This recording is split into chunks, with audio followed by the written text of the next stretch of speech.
L'info éco. Bonjour à tous, il est 9h sur BFM Business. La production d'iPhone pourrait chuter d'au moins 30% en novembre après les perturbations chez le géant de la tech Foxconn. Le principal sous-traitant d'Apple s'excuse après les protestations dans son usine chinoise. Les manifestations qui ont éclaté cette semaine contre la politique zéro Covid ont considérablement ralenti la cadence juste avant la période cruciale des fêtes de fin d'année. Toujours en Chine, Tesla rappelle 80 000 véhicules après des dysfonctionnements sur le logiciel de sécurité. Le constructeur doit mettre à niveau les modèles importés entre 2013 et 2020.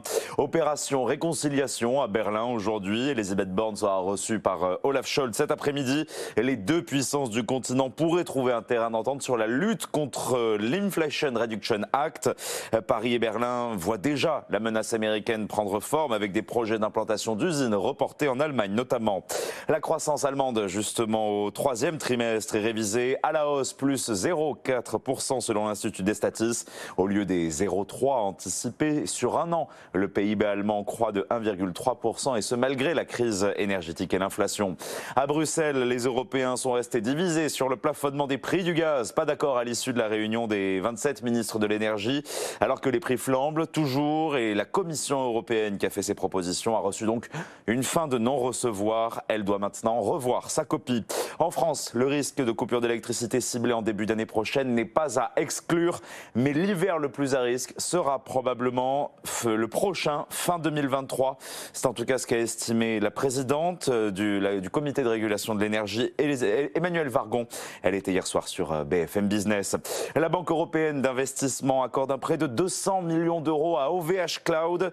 Un financement dédié à ces investissements en Europe. C'est le premier prêt accordé par la BEI à un spécialiste du cloud. La directrice de la Banque européenne d'investissement était sur BFM Business avec le directeur général d'OVH pour défendre le cloud souverain. Crédit Suisse propose 889 millions d'actions dans le cadre d'une augmentation de capital. La banque en pleine restructuration souhaite lever 4 milliards de francs suisses pour son capital et faire entrer la Banque nationale saoudienne pour relever les comptes après les pertes ces 3 premiers trimestres de l'année. La justice française enquête sur les comptes de campagne d'Emmanuel Macron en 2017 et 2022 pour des soupçons de financement illégal et de favoritisme envers le cabinet McKinsey. Les 3 juges d'instruction se demandent si le président a bénéficié gratuitement des conseils de McKinsey pendant sa campagne et si en retour il a favorisé le cabinet en l'installant à l'Elysée.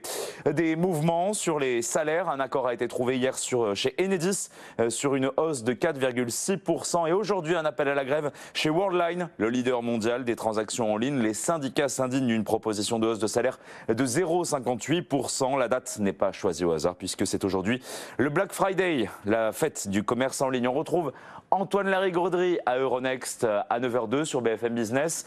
Antoine, le CAC 40 ce matin est dans le rouge, dans le vert.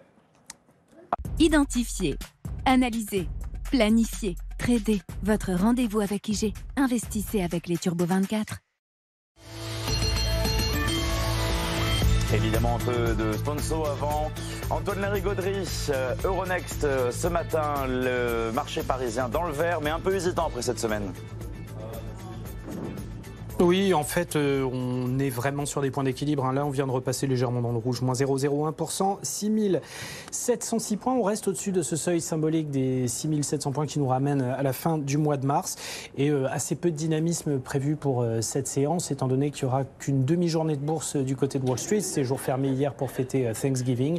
Et donc, sans doute pas trop de volume à attendre et pas trop d'intention de la part des investisseurs. Quoique, des fois, comme hier, on peut assister à des petites accélérations du fait d'algorithmes qui rentrent en action. L'Eurostock 50, lui, est légèrement dans le rouge, moins 0,03%, tendance à l'équilibre aussi du côté de Francfort, 0,02% de hausse. Vous avez parlé d'OVH, ce prêt est vraiment salué puisque le titre signe la plus forte hausse du SBF 120 à 4,4%, 14,92 €. À noter quelques belles progressions sur l'indice large aussi, Eutelsat qui gagne 0,9% à 8,17 €. Renault signe la plus forte hausse du CAC 40 à plus 0,77%, 34,50 €. On revient un petit peu en cette fin de semaine sur le secteur bancaire qui a souffert de l'affaiblissement des taux d'intérêt sur le marché obligataire européen.